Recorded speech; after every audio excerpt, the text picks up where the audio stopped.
Pemirsa, Balai Piasan Pura Bias Tugel Pulau Peninsula Nusa Dua yang berukuran 2 x 6 meter pada 25 Juli 2018 ambruk akibat diterjang ombak besar. Ombak yang mencapai ketinggian 15 hingga 20 meter ini juga menerjang pagar pembatas dari proyek pembangunan di kawasan Waterblow.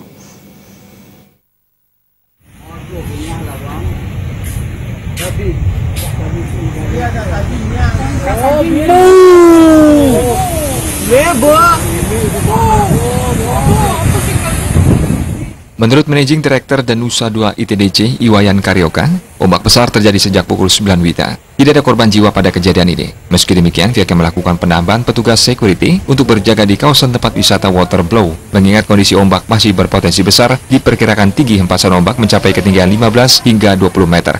Akibat kerusakan Balai Piasan ini, kerugian diperkirakan mencapai 50 juta lebih. Pasca robohnya Balai Piasan ini, selanjutnya pihak akan membicarakan dengan pengampuan pura setempat, baik untuk membahas terkait perbaikan maupun rencana upacaranya nanti. Sementara menurut pantauan di lokasi Waterblow, polis lain yang sebelumnya sudah dipasang, kini dipasang lebih jauh. Hal ini dilakukan untuk memberikan keamanan bagi wisatawan. Mengamuk.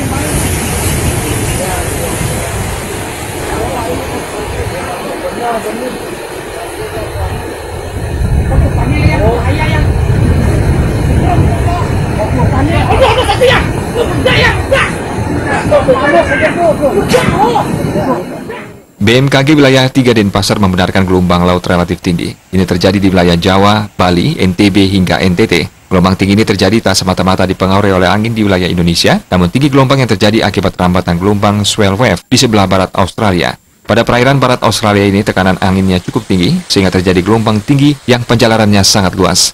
Swell yang berada di barat Australia ini merambat menuju ke utara. Gelombang tinggi diprediksi akan terus terjadi hingga akhir Juli ini. Masyarakat yang beraktivitas di laut diimbau selalu memperhatikan informasi cuaca terkini dari BMKG.